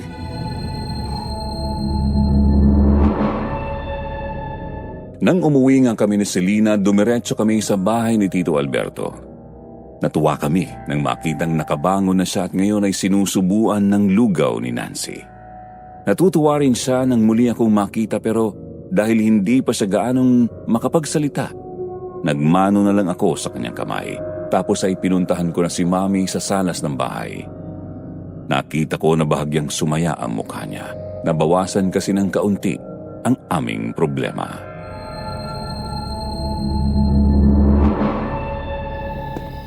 Anong nangyari sa mangkukulam? Nahuli niyo ba siya? Oo, Mami. Nakakulong na siya. Umamin na rin siya sa mga pulis sa mga ginawa niya. Meron daw mayamang lalaki na nag-utos sa kanya na gawin yun kay Tito Alberto. At ang nakakagulat, Ma'am, yung aswang na palaging dumadalaw dito kay Tito Alberto ay asawa pala ng mangkukulam. Pero minala siya na mapatay. Mabuti naman at magaling na sa Alberto. Nakakakain na siya ng maayos ngayon. Madali siyang makakabawi at lalakas na. Sana may makuha na rin tayong impormasyon kung nasan sina Mama at Dodoy. Han, Dumating na ang Tito Daniel mo? Mabuti naman at umuwi na siya. Nandito na pala kayo, Narda. Magandang gabi, Tito Daniel. Saan ba kayo nanggaling? 2 araw na kami dito pero ngayon lang kayo umuwi. Nawawala ang Lola Sabel mo, pati si Dodoy. Ang paalam ay magpupunta lang kay Doña Abilita. Pero hindi na sila nakabalik dito. Kaya kung saan sana ako nakarating sa paghahanap sa kanila. Hanggang ngayon ba'y hindi mo pa rin alam ang nangyari sa kanila? Hindi kaya may kumidnap na sa kanila? Naisip ko na rin ang bagay na yan. Pero wala naman akong basihan. Si Mang Teryo naman ay patay na nang matagpuan sa sasakyan. Siya lang naroon at wala si na mama. Pero may tumawag na ba sa inyo, Tito Daniel? May umako na ba sa pagkawalan ni na Lola Sabel? Wala pa rin tumatawag sa akin. Kaya nga nag-aalala na ako ng sobra. Hindi ko alam kung nasa na ang mama. At si Dodoy. Baka kung ano nang nangyari sa kanila. Ay nako, hindi kaya nabiktima na sila ng aswang? Ha? Aswang? Anong aswang ang sinasabi mo, Narda? Kuya Daniel, may aswang dito sa La Union. Isang katunayan na yung aswang na palaging dumadalaw dito kay Alberto. Narinig ko na ngang tungkol sa mga aswang na yan. Hindi lang ako naniniwala kasi wala pa naman ako nakita. Si Alberto, kumusta na ngayon? Maayos na ang pakiramdam niya, Tito Daniel. Magaling na siya sa pagkakahuli ng mangkukulam na si Aling Shoni. Mabuti naman kung ganon. Kinulam pala si Alberto. Mababawasan na ang problema natin. Nasaan na si Alberto? Nandun sa kwarto niya, pinapakain na ni Nancy. Dapat sa mangkukulam na yun ay tinuluyan mo na, Efren. Hindi na dapat na binubuhay ang mga ganong tao. Mga salot sila. Gusto ko kasing magtapat siya kung sino ang nag-utos sa kanya. Kaso ay hindi daw niya kilala. Sandali nga titingnan ko muna sa Alberto. Matagal ko na rin siyang hindi nakikita. Mabuti naman at maayos na siya ngayon.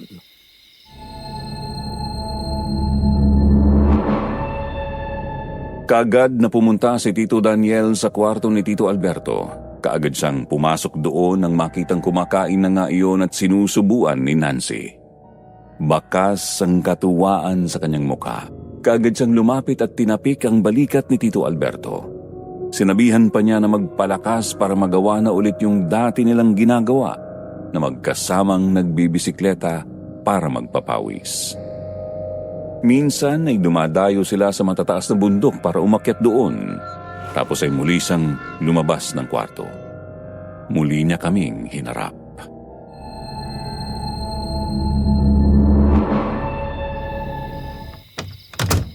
Binalikan ko na rin si Doña Amelita. Kaso umalis daw doon sina mama matapos ang kumain. Ganyan din ang sinabi nila sa amin. Pero hindi ako masyadong naniniwala. Gusto ko nga na balikan sila, Tito Daniel. Pero iba ang pakiramdam ko sa mga tao roon. Parang hindi sila normal. Anong hindi normal ang sinasabi mo, Efren? Hindi ko maipaliwanag, Tito Daniel. Pero nang makaharap ko sila, parang kakaiba ang pakiramdam ko. Parang meron silang itinatago at yun ang aking tutuklasin. Tsaka, yung balabal ni Lola Sabel. Nakita namin ginagamit ni Doña Amelita. Kaya iba na kaagad ang naiisip namin. Sige, Efren. Gawin mo ang inaakala mong tama. Magtulungan tayo para makita si na mama. Uwi na muna ako sa bahay ko para magpahinga. Tapos ay aalis ulit ako para maghanap. Sige, Kuya Daniel. Magpahinga ka na muna.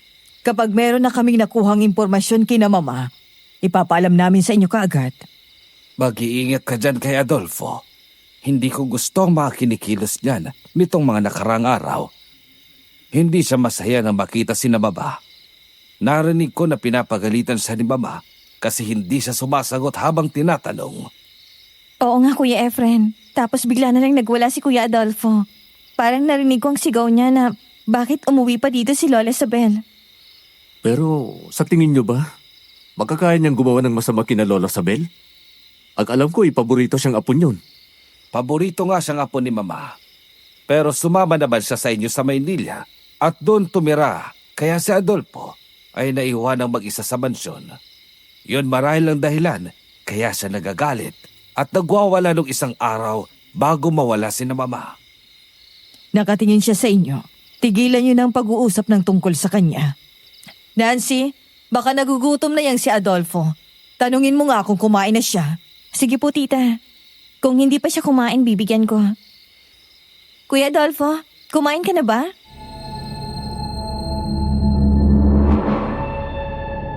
Hindi pa nga kumain si Adolfo kaya binigyan siya ng pagkain ni Nancy. Habang kumakain siya ay hindi ko mapigilan ang aking sarili na magtanong kung may alam siya sa pagkawala ni na Lola Sabel. Sa pagkakataong yun ay nagsalita siya na wala siyang alam. Katunayan nga daw ay plano din niyang maghanap. Parang naasar siya sa mga tanong ko kaya dinala na niya ang plato ng kanin at ulam palabas ng bahay. Uuwi na daw siya sa mansyon at doon na itutuloy ang pagkain.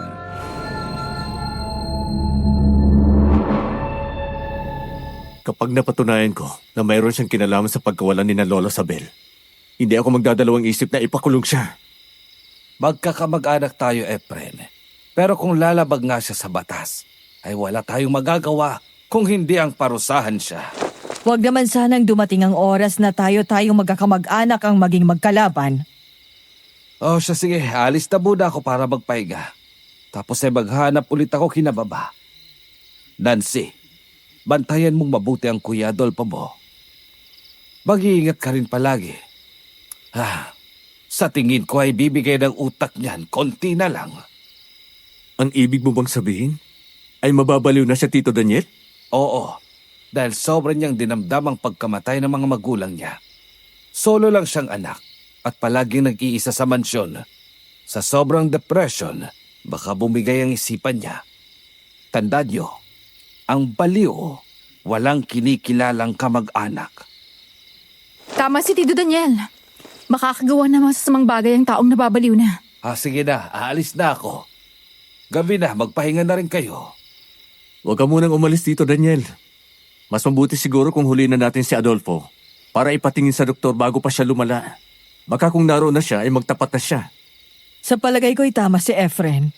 Huwag na tayo maghintay ng matagal na panahon na nakikitang ganyan ang kalagayan ni Adolfo.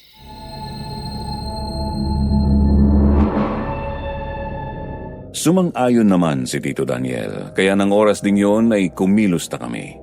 Pinuntahan na namin si Adolfo sa mansyon at kinausap na magpatingin na siya sa doktor. Naggalit siya at nagwala. Pilit na sinasabing hindi naman siya nasisiraan ng ulo pero desidido na kaming ipagamot siya kaya nagkaroon ng kaguluhan. Lumaban sa amin ang mano-mano si Adolfo. Sa totoo lang ay nahirapan din ako sa suntukan dahil malakas siya. Paano nga ay dati rin siyang sundalo na tumigil na sa propesyong iyon at nawalan ng ganang mabuhay ng maulila sa mga magulang niya. Pinagtulungan namin siya ni Tito Daniel hanggang sa malagyan ko na siya ng posas.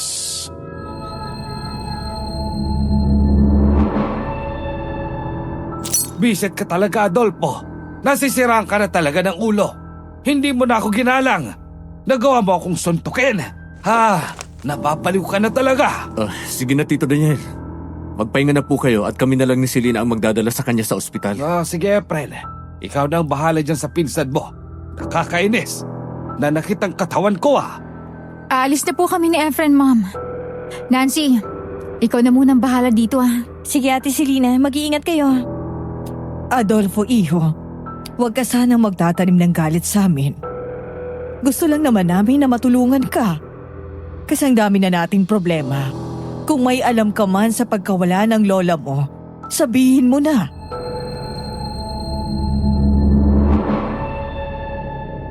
Nang makaalis na si Tito Daniel, sakalang nagsalita si Adolfo. Ayon sa kanya ay aswang ang kumuha kina Lola Sabel at Dodoy. Nakita niya ang mga pangyayari kaya natatakot na siya. Nakita ko ang pagluha at takot sa mukha niya. Nakaramdam ako ng awa. Pero nang muli siyang manahimik at hindi na nagsalita ay nabuo na ang desisyon ko. Dinala namin siya sa ospital. Sinuri siya ng doktor. Yun na rin ang nagsabi, kailangan talaga niyang magamot dahil nakita na sa kanya ang mga senyales ng taong malapit ng mabaliw. Kaya naman kahit masakit sa aming kalooban, iniwanan na namin siya sa ospital. Doon ay paulit-ulit niyang isinigaw na aswang ang kumuha kina Lola Sabel. Bago po natin ipagpatuloy ang kwento, mga mahal naming listeners, kaunting paalala lang po saglit. Ito lang po ang listahan ng mga legit channels natin. Kwentong Takip Silim, Sitio Pangil, Sitio Bangungot, Aswang Diaries, Aswang Confessions, at ang pinakabago nating channel na Aswang Radio. Kung mayroon po kayong makikita na nag-upload ng mga contents natin, huwag po natin silang tangkilikin at tulungan niyo po kami na i-report sila. Salamat po.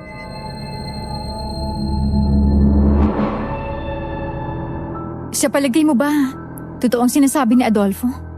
Aswang ang kumuha ka ni Lola Sabel? Oo. Ngayon ay lalong nadagdagan ang paghihinala ko kina Naldo. Baka sila nga ang kumuha kina Lola Sabel. Pero wala namang sinabi si Adolfo kung nakilala niya mga aswang. Kaya wala pa ring basihan ang bintang natin. Kaya nga, hahanap tayo ng paraan. Aalamin natin kung tama ang ating hinala natin sa kanila. Kaya nga kailangan din natin magdala ng iba pang panglaban sa mga aswang maliban sa ating baril. Umuwi muna tayo at magpahinga. Sobrang ng pagod ko eh. Hindi ko na yata kayang lumaban kapag nagkataon. Pasensya ka na, Han. Sa halip ng magandang bakasyon ay ganito pa ang nangyari. Pero promise, mabawi ako pagkatapos ng problemang ito. Umuwi na nga kami ni Selena. Nagtuloy na kami sa mansyon. Pinabayaan na namin si Mami na doon na muna siya matulog pansamantala kina Nancy. Kaya ng gabing yun, solo lang namin ni Selena ang mansyon. Pero dahil sa pagod at puyat, kapwa kami nakatulog kaagad. Kinabukasan, tanghali na akong nagising. Nakaluto na ng almusal namin si Selena. Kaya naman dumulog na agad ako sa lamesa at sabay kaming nag-almusal. Pagkatapos nyon, naligo na kami at nagbihis. Plano naming pumunta sa bayan para bumili ng bawang at asin, pero nadaanan namin ang mga taong nagkakagulo sa kalsada.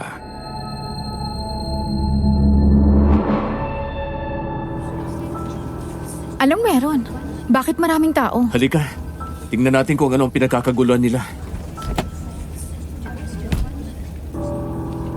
Han, may taong patay. Wasak ang dibdib at may malaking sugat sa lieg. Sabi ko na nga ba eh. Talagang meron pang ibang aswang maliban doon sa napatay natin. Oo nga. Napakalupit nila. Walang awa sa kanilang biktima. Han, si Naldo, nandito rin siya. Nandito rin pala kayo, friend. Oo nga. Nakalimutan ko pala na pulis nga pala kayo. Tama lang na nandito kayo. Naldo, anong masasabi mo sa bangkay na yan? Sa tingin mo ba ay kagagawan niya ng aswang? Hindi totoo yan. Hindi aswang ang pumatay sa kanya. Wasak ang dibdib niya. At merong sugat sa lieg na parang kinagat ng matatalim na pangil. Sasabihin mo na hindi ba aswang ang pumatay sa kanya? Tingnan nyo nga ang sugat niya sa dibdib. Parang hiniwan ng matalim na bagay. Halimbawa ay gumamit ang kutsilyo. At yung lalamunan niya ay parang tinusok ng matulis na bagay. Kung pangil lang aswang ang kumagat dyan, dapat hindi ganyan ang itsura. Kung ganun, ano ang pumatay sa kanya kung hindi aswang? Mga salot ng kriminal. Pumapatay sila sa ganyang pamamaraan para mapagbintangan ang mga aswang. Kaya ang mangyayari, malaya silang nakakagala at paulit-ulit na gumagawa ng kasamaan habang ang mga tao ay nagagalit sa mga aswang. Bakit ganyan na lang ang pagtatanggol mo sa mga aswang? Hindi ko sila pinagtatanggol. Sinasabi ko lang yung nakita ko. Kasi hindi ganyan ang itsura ng taong sinalakay talaga ng aswang. Naldo, kahit ano ang sabihin mo, hindi mababago ang paniniwala ng mga taong nakakita sa bangkay na ito na aswang ang may gawa nito. Kaya kung may alam ka tungkol sa mga aswang, ako na ang nagsasabi sa'yo. Tigilan na nila ang pamiminsala dito. Tama si Efren. Meron na kami mga taong sinusubaybayan. Kapag napatunayan namin na aswang sila, titiyakin ko sa'yo. Buong baryo at ang mga kapulisan dito ang sasalakay sa kanila. Baka nga si Lola Sabel ko at ang kapatid ko, kaya hindi na nakita ay pinatay na rin ang aswang. Kaya ang gusto ko na lang ngayon ay makilala ang mga aswang na yon para pagbayarin sila sa mga ginawa nila. Hindi ko kayo pipilitin kung ayaw ninyong maniwala sa akin. Pero sana ay maging maingat din kayo sa mga binabalak ninyong gawin. Dahil ang mga aswang, umiiwas sila sa mga tao. Pero kapag sila ay nasukol, natututong lumaban. Makakaiwas sila kung hindi na sila mabibiktima. Lumaya sila sa mga lugar na maraming tao para di sila matukso. Dahil sa uli, lahat ng kasalanan nila ay pagbabayaran nila.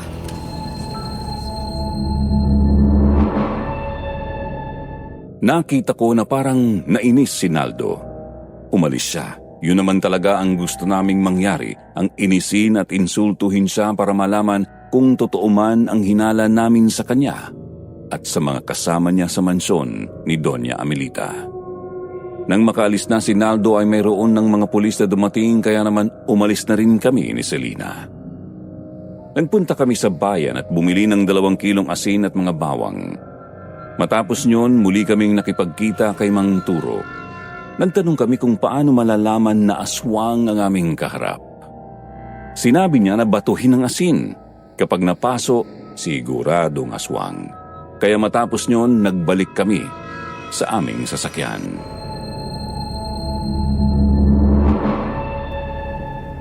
Anong plano natin ngayon? Ngayon alam na natin ang kahinaan nila. Wala na tayong dapat na aksaying oras. Pasukin natin ang mansyon. Lahat ng sasalubong sa atin ay sabuyan natin ng asin. Ayaw din nila ng amoy ng bawang. Kaya bago tayo pumasok doon, magdikdik muna tayo ng bawang at ilagay sa ating mga bulsa. Sige, gawin natin ito hindi lang para kina Lola Sabel. Kung hindi para na rin sa lahat ng mga taong narito sa lugar na to. Oo, Han. Saka alam na din ni Mang Turo ang gagawin niya. Susunod siya sa atin sa mansyon. Kapag alam niya nagkakagulo na sa loob, ay papasok na rin siya para tapusin sila.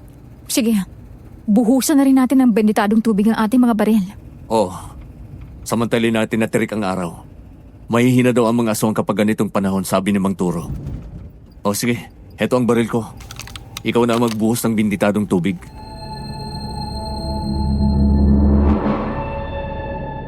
Sumang-ayon naman si Selena sa sinabi ko. Ibinigay ko sa kanya ang bote ng benditadong tubig pati ang aking baril. Habang nasa biyahe kami, siya na ang nagbuhos sa bunganga ng baril tapos ay ibinalik niya sa akin. 1 oras lang ang nakalipas nakarating na kami sa tapat ng mansyon ni Doña Amelita. Sinadya ko na sa bandang likuran ng mansyon iparada ang sasakyan namin. Mayroon iyong pader kaya kinailangan pa namin ni Selena ang tumalon doon para makapasok. Tahimik na tahimik sa loob. Nilagyan ko ng silencer ang aking baril para hindi makagawa ng ingay.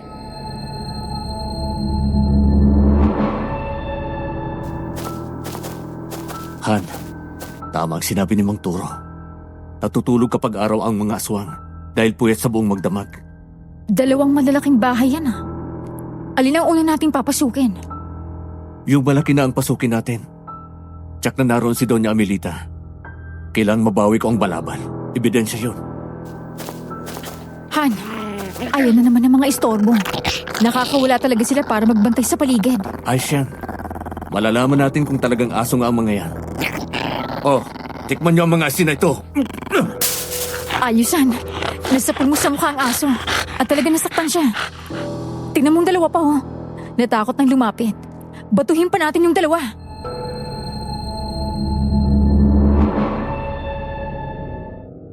Ganoon nga ang aking ginawa. Binato ko pa ng asin ang 2 malalaking aso na papalapit sa amin at totoo nga na nasaktan sila. Kaagad silang tumakbo at tumalon sa likuran ng malalaki at malalagong halaman. Nang sundan namin ni Selena ay nakita namin na umuusok ang kanilang mga balahibo. Napaso talaga sila sa asin. Pero dahil sinundan namin sila ay napilitan sila na sugurin kami. Nang muli kong batuhin ng asin ay tuluyan silang tumakbo palayo sa amin.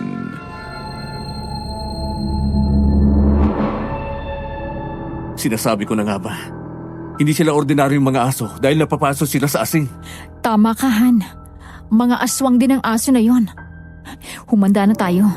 Dahil tsak na magtatawag na sila ng mga kasamahan nila. Tama ka dyan. Kaya humanda na silang salubungin ang mga bala ko. Hindi sila makakaligtas. Mga walang hiya sila. Halika, magtago muna tayo dito sa halamanan. Kumalat kayong lahat. Alamin niyo kung sino ang mga pangahas na pumasok dito at nanakit sa ating mga alagang aso. Talagang marami pala sila dito, Han. Ginawa na talaga nilang taguan ng pamamahay ni Doña Amelita. Kung ganon, baka hindi na rin siya ang totoong Doña Amelita. Baka impostor na rin siya. Kailangan makapasok tayo sa loob at makaharap natin siya. Nandito pa sa paligid ang mga kalaban. Nakakamoy ako ng bawang. Hanapin niyo sila! Hindi talaga nila tayo titigilan.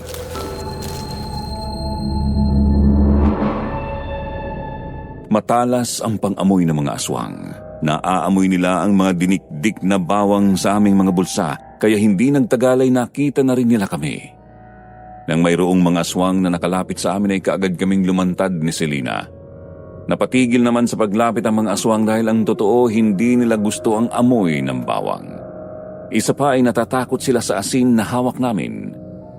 Pinaligiran nila kami kaya naman naging alerto kami ni Selina. May mga unang aswang ang sumalakay sa amin kaya napilitan akong barilin sila. Pero dahil maliliksi sila ay hindi napuruhan hanggang sa lumapit sa amin si Naldo.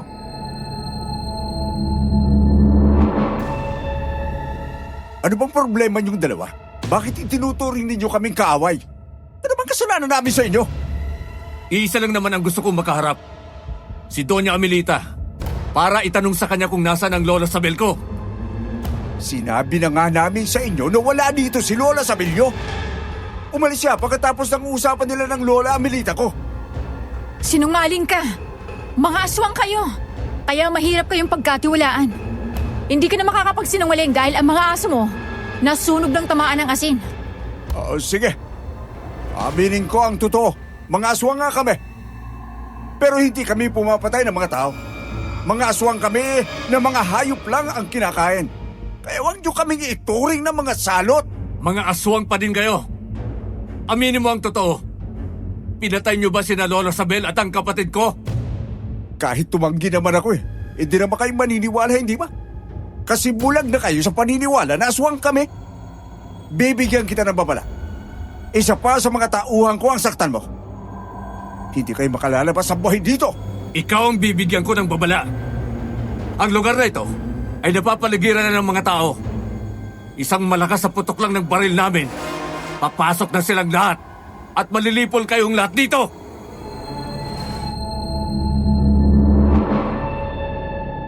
Natigilan si Naldo sa sinabi ko. Kaagad niyang sinenyasan ng ilan sa mga tauhan niya.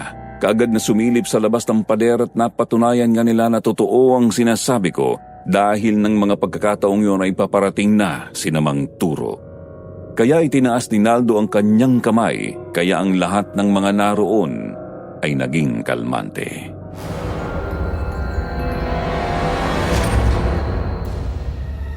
Hindi ko isasakripisyo ang buhay ng mga kasama ko. Dahil sa kahalan mo, friend. Gumawa tayo ng kasunduan. Kung talagang iniisip nyo na andito ang Lola Sabel mo, malaya nyong maiikot ang lahat ng sulok ng lugar nito.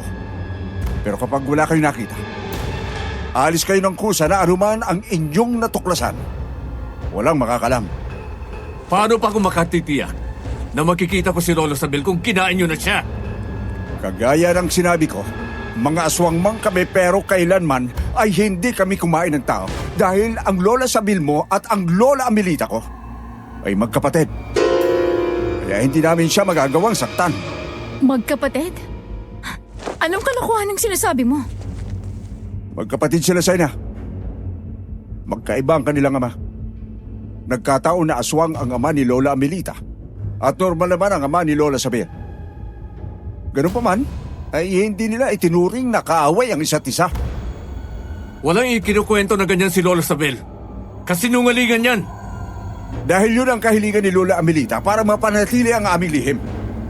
Ang balabal na gamit niya ay binigay ni Lola Sabel sa lola ko. Yun din ang dahilan kaya kahit pasaway kayo, hindi namin kayo magawang saktan.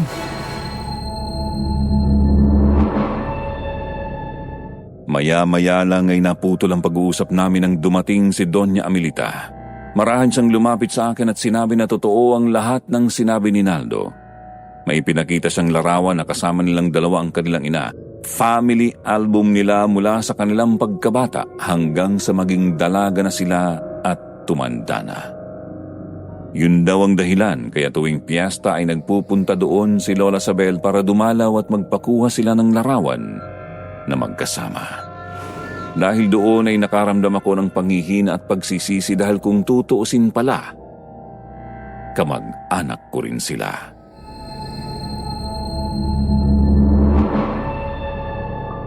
Doña Amelita. Lola Amelita. Pasensya na po kung naging pangasa ko. Hindi ko po kasi alam. Sobra na po kasi ang pag-aalala ko kay Lola Sabel at Dodoy. Ilang araw na silang nawawala. Mayong malinaw na sa iyo ang lahat, Efren. Ikaw na ang bahalang magdesisyon. Ang kasama, magpahinga na kayo. At sana anumang nagawa sa inyo, Efren, lalo na doon sa mga nasaktan, patawarin niyo na siya. Tayo na lang kasi ang nakakaalam na kamag-anak siya. Oo nga naman. Patawarin niyo kami. Hindi namin alam eh. Naldo, ano na kayang nangyari kay Lola Sabel? Nasaan na siya? Hindi mo lang alam, Efren. Mula nang malaman namin na nawawala si Lola Sabel, ay naghahanap na rin kami. Hindi pa nga lang namin siya matagpuan. Ganun ba? Salamat ah. Sige, aalis na kami.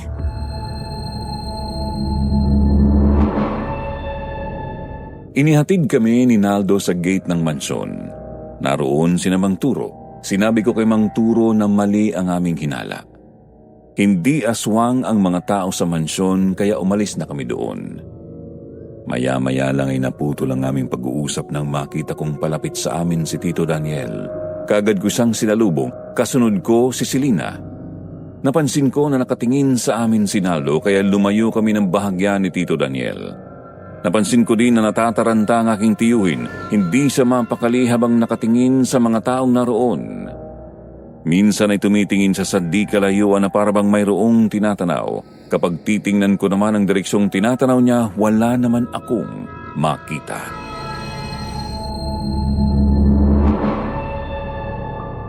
Tito Daniel, bakit ba parang natataranta kayo? Sino bang tinatanaw niyo sa malayo? Efren, may natanggap kasi akong tawag at nagsasabi na hawak daw nila si Mama. Nanghihingi ng 2 milyong piso. Palalayain daw nila si Mama kung makikipagkasundo tayo ng maayos sa kanila. Kung ganun pala, ay kailangan na nating ipaalam niya sa mga pulis dito para matulungan tayo, Tito Daniel. Nako, yan ang wag na wag nating gagawin dahil nagbanta sila na kapag nagsumbong tayo sa pulisya ay hindi na natin makikita si Mama at Dodoy. Kaya nga panay ang tingin ko sa paligid. Iniisip ko na baka sinusundan nila ako at binabantayan ang bawat kilos ko. Magkano pong hinihingi ng mga kidnappers dito, Tito Daniel? 3 milyon ang sinabi sa akin. Kung hindi daw natin may bibigay, ay hindi na natin makikita ang Lola Sabel mo. Sige, gawa natin ang paraan niyan, Tito Daniel. Saan ba natin dadalhin ang pera? At sigurado bang hawak nila sina Lola Sabel at Dodoy? Oo. Nakausap ko sina Mama at Dodoy. Nagmamakaawa sila na ibigay natin ang hinihingi ng mga kidnappers para makalaya sila. Saan naman daw dadalhin ng pera kung sakaling may bibigay pa natin sa kanila? Tatawag daw sila ulit kapag nakhanda na ang perang pangtubos natin kina Mama at Dodoy. Pero ang sabi ni Adolfo ay mga aswang ang kumuha kina Lola Sabel. Hindi ba totoo ang sinabi niya? Sinabi niya yon? Huwag ka maniwala sa baliw na yon. Hindi yun nagsasabi ng totoo kasi malapit na yung mabaliw. Ang kailangan nating gawin ngayon ay isipin ang kaligtasan ng Lola Sabel mo. Hindi ang baliw na yon. Sige, tayo na, Tito Daniel. Pag-usapan natin sa bayan mga dapat nating gawin. Naldo, aalis na kami. Sige pare, hanggang sa muli.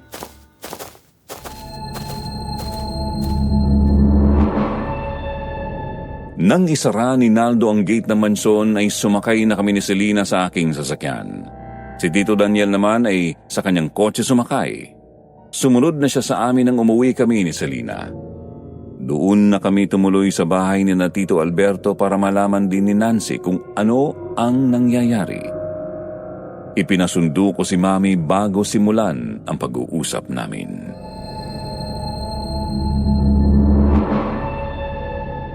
Ilang araw na palang hawak ng mga kidnapper si Mama.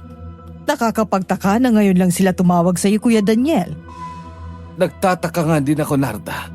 Pero hindi na yun mahalaga sa ngayon. Ang malamang buhay si Mama ay sapat na para kumilos tayo. 3 milyon ang hinihingi ng mga kidnappers. Hati-hati na lang tayo. Hanggang kalahati lang ang kaya kong ibigay, Tito Daniel. Alam mo naman na patuloy pa rin nagpapalakas si Papa. Hindi pa nakakapagpaani ng mga pinatanim na palay. Sige, sasagutin ko ng 1 milyon. Narda, alam kong marami kang ipon sa bangko mo, kaya sagutin mo ng 1. Para 500,000 na lang ang kulang natin. Sige, sasagutin ko na ang kulang na 500,000 piso para makumpleto ng hinihingi ng mga kidnappers. Mabuti naman kung ganon. Sige na, kumilos na tayo habang may panahon pa. Dapat ay walang oras na masayang. Nanganganib ang buhay ni na Mama. Alis na ako para mag-withdraw sa bangko. Aalis na din kami. Malaking halagang kailangan nating likumin kaya sana lang mapakiusapan ng mga bangko na maihanda ng madali ang pera na ating kailangan. Tayo na, Mama. Sumabay na kayo ni Nancy sa amin. Sige kuya, bibilinan ko lang ang katulong na tingnan muna si Papa.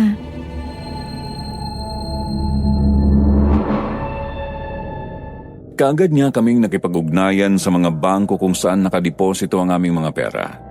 Kinausap namin ang mga manager at kaagad naman kaming naunawaan para ma-withdraw ng madali ang mga pera na aming kailangan, Sir Jupiter. Nang mga panahon kasing yun, kapag may ganoon kakalaking pera na nakadeposito sa bangko ay kaagad kang inaasikaso ng mga manager. Kaya naman kaagad naming nalikom ang pera mula sa 3 magkakaibang bangko. Kaya nang umuwi kami, dala na namin ang pera. Doon kami ni Nancy tumuloy at naghintay kay Tito Daniel. Makalipas ang ilang oras, dumating si Tito Daniel na may dalang bag. Laman yun ang 1,000,000 piso.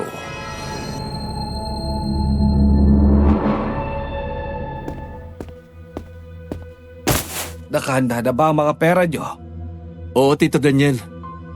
Nandito na rin sa bag ang 2 milyon. Pinagsama-sama na namin ni na Mami.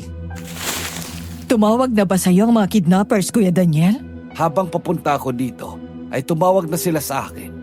Sinabi ko sa kanila na aalamin ko pa sa inyo kung kompleto na ang bayad.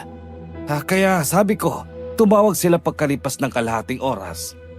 Ibinigay ko na ang numero ng telepono ni Nancy. Mukhang malaking sindikatong dumukot kina Mama. Dapat siguro'y humingi na tayo ng tulong sa mga pulis. Ayokong ilagay sa peligro ang buhay ni na Mama. Alam ko na hindi nagbibiro ang mga kidnappers na yon. Ngayon, kung gusto mo magkaroon ng aberya at magkagulo, gawin mo ang gusto mo, Narda. Pero kapag may nangyaring masama sa kanila, ikaw ang sisisihin ko. Mami, tama si Tito Daniel. Tiyakin na lang muna natin ang kaligtasan ni na Lola Sabel. Saka na tayo gumawa ng panibagong plano kapag nabawi na natin sila.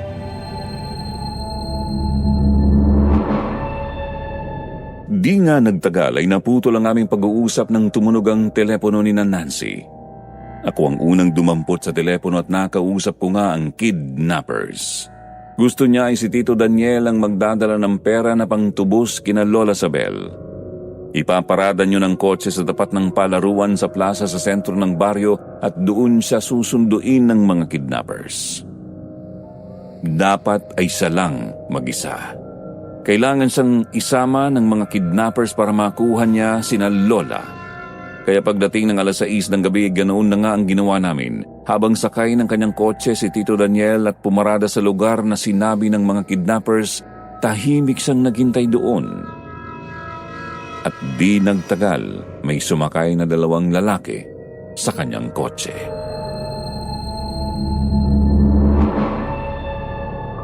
Han, tingnan mo.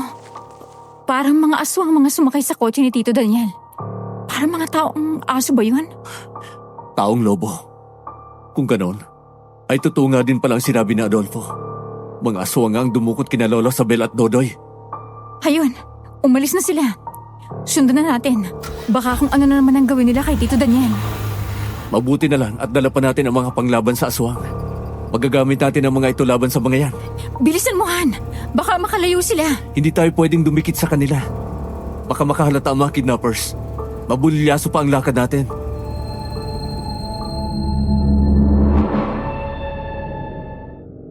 Makalipas ang halos 1 oras ay nakita namin na pumasok sa bakuran ang kotse ni Tito Daniel. Sa tingin ko ay isa iyong lumang bodega. Kaya nang iparada namin sa di kalayuan ng aming kotse ay maingat kaming lumapit doon ni Selena. Naghanap kami ng daan kung saan kami makakapasok. Hanggang sa makita namin na sa gawing likuran ng bodega ay mayroong daanan. Kaya doon kami dumaan. Maingat kaming pumasok habang hawak ang aming mga baril. Tahimik na tahimik ang paligid. Kaya lalo kaming naging maingat. Madilim na rin kasi pero bigla ay nagliwanag ang paligid. Nagulat kami ni Selena nang maglabasan ang mga nagtatagong mga kalaban. Lahat mukhang mga aswang. Pero ang totoo ay maskara lang pala yun.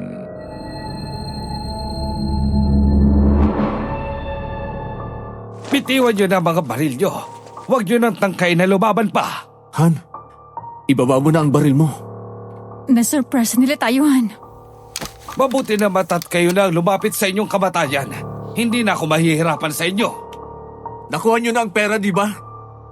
Bakit hindi pa ninyo pinapakawalan sina Lola Sabel at Dodoy? Pati ang Tito Daniel ko. Huwag kang apurado. Magkikita pa rin naman kayo bago kayo mamatay. Sige na mga bata. Dalhin ang mga yan at isama doon sa matanda. Wala na nga kaming nagawa ni Selena kung hindi ang sumama sa mga lalaking humahawak sa amin dahil gusto talaga naming makita si Lola Sabel at Dodoy. Dinala nga kami sa loob ng bodega at saka pinakasentro nyon. Naroon sina Lola Sabel at Dodoy. Palibhasa ay maedad na si Lola Sabel kaya hindi na nila tinalian ang mga kamay. Si Dodoy lang ang nakagapos sa poste na naroon. Nagulat si Lola Sabel nang makita kami ni Selena.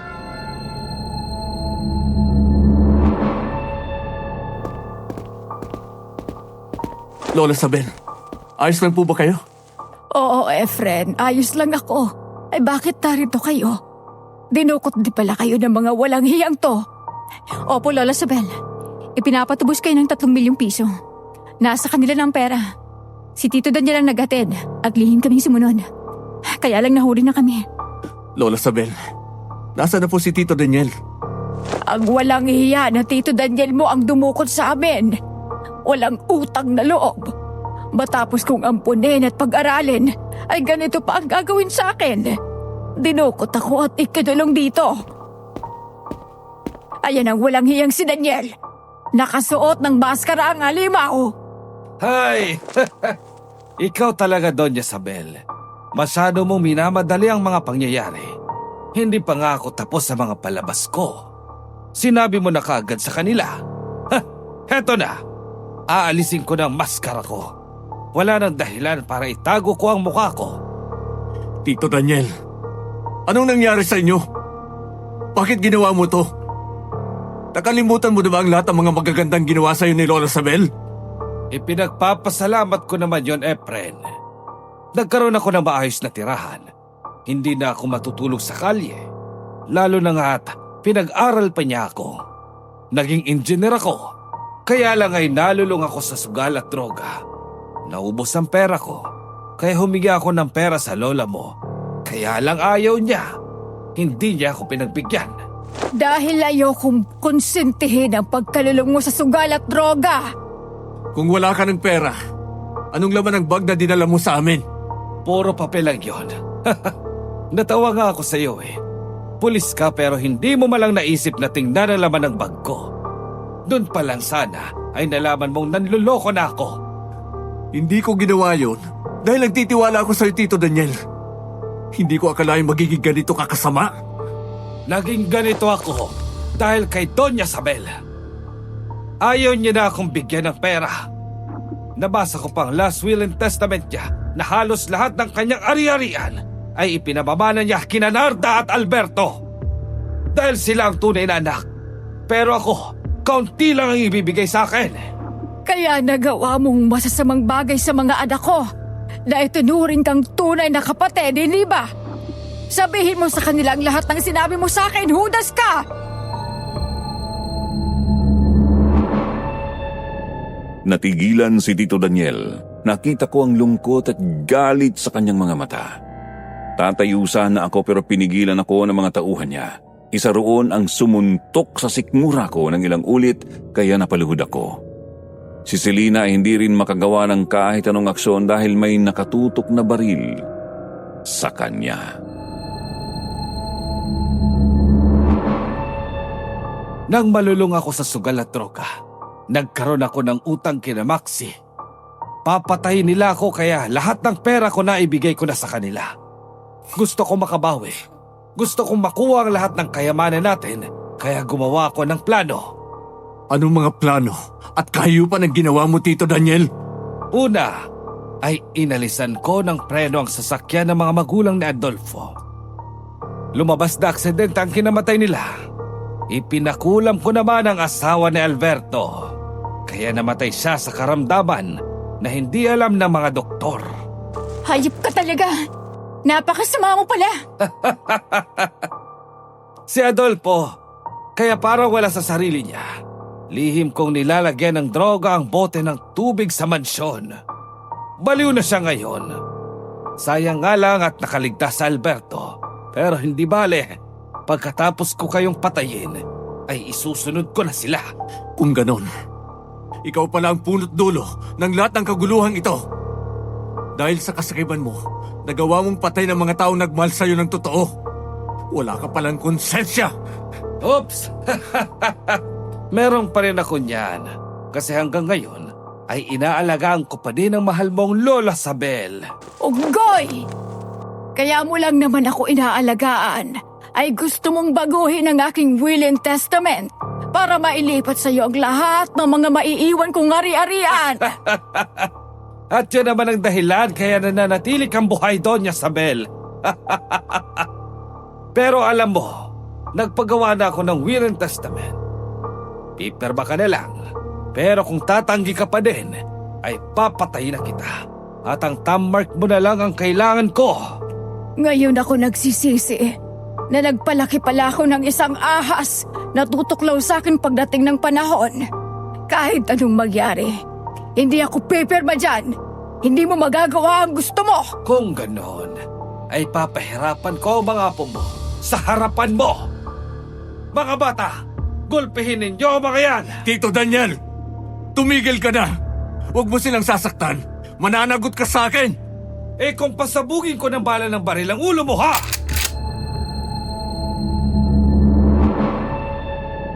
Nang tutukan ako ng baril ni Tito Daniel ay bigla kaming nakarinig ng mga malalakas na alulong ng aso. Kasunod ang mga kalabog sa bubungan ng bodega at sa paligid. Kaya naman nagulat ang lahat lalo na nang magpasukan na sa loob ng bodega ang mga aswang. Nagkagulo na ang lahat. Lalo na nga at nakita na sinasalakay na ng mga yon ang mga tauhan ni Tito Daniel. Nang makita yon ni Lola Sabel ay kaagad siyang tumayo. Hawak ang kanyang tungkod, sinamantala namin ni Selena ang pagkakataon. Inupakan na namin ang mga kalaban sa paligid namin.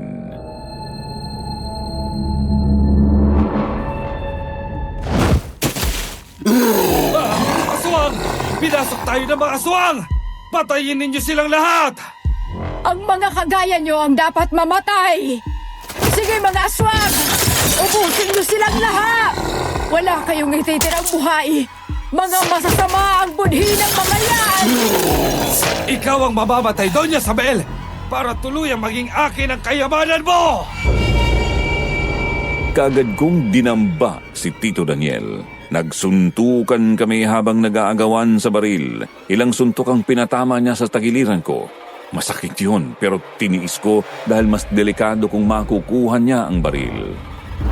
Kaya naman ginamit ko ang aking tuhod para atakihin din ang kanyang sikmura. Tapos ay ilang ulit ko siyang sinuntok pero gumanti ulit siya hanggang sa magpambuno kami. Nagpalakasan kung sino ang makakakuha sa baril. Babasagin ko ang mukha mo, walang iya ka! Wala kang utang na loob. Ganito pang igaganti mo sa amin matapos ka naming ituring na kadugo. Hindi mo ako kaya, Efren. Marami ka pagkakainin bigas, bata. Tanga! Ang bata mas malakas, mas matibay. Higit sa lahat, makakayang tumagal sa labanan. Matanda ka na talaga. Kumakalog na ang panga mo. Iyan na lang ba ang kaya mong ibigay? Mahina ka pala, kaya tatapusin na kita. Malakas ka nga, Efren. Natalo mo ako. Daniel, iho! Ikaw naman kasi. Bakit ka naman gumawa ng ganito kasamang bagay? Kung natuto ka lang sanang maghintay, sana ay hindi nangyari ang kaguluhang ito sa pamilya natin. Patawad, Mama. Sana po ay huwag niyo kong kasuklaman. Daniel! Daniel! Nang malagutan ng hininga si Tito Daniel ay nilingon ko si Selena. Nakabulagta na rin ang kalaban niya. Pinakawalan na niya si Dodoy mula sa pagkakatali. Si Lola Sabel naman ay iniyakan ang bangkay ni Tito Daniel. Kahit naging masama siya, mahal pa rin siya ni Lola. Nang lumabas mula sa dilim, si Naldo ay nakangiti siyang lumapit sa akin, kaya naman isinukbit ko na ang aking baril. Nakita ko na itinayo ni Naldo si Lola Sabel at niyakap yun.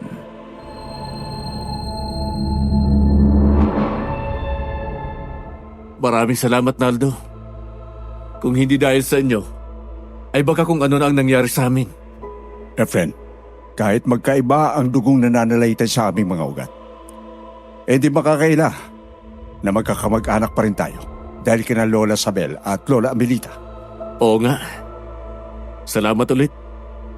Sige na, umalis na kayo. Baka may mga dumating ng pulis. Kami na ang bahala dito. Lola Sabel, alis na po ako. Ako na magsasabi kay Lola Amelita na ligtas na kayo. Sige, Naldo. Sabihin mo sa kanya na bago ako bumalik ng Maynila, bibisitahin ko ulit siya. Han, nagdudugong labi mo. Ay naku, Han. Kispirin at yakapsul mo lang. Mawawala na ang sakit nito. Kaya halika nga. Pabuenas. Anong mabuenas? Balik at payakap. Gusto kitang yakapin. At saka, sabihin na natin sa parents mo na handa na tayo para makasal na tayo.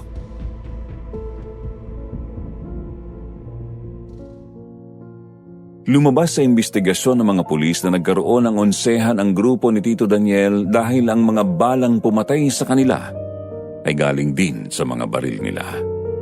Noon ko naisip na hindi gumamit ng pangil ang mga aswang para sila kagatin, kung hindi lakas ng katawan para labanan ng mga kidnappers at agawin ang mga baril na siyang ginamit para patayin sila. At yan po ang aking karanasan, Sir Jupiter. Sana po mapili ninyo ang aking kwento at mai-upload sa inyong serye. Marami pong salamat and God bless always.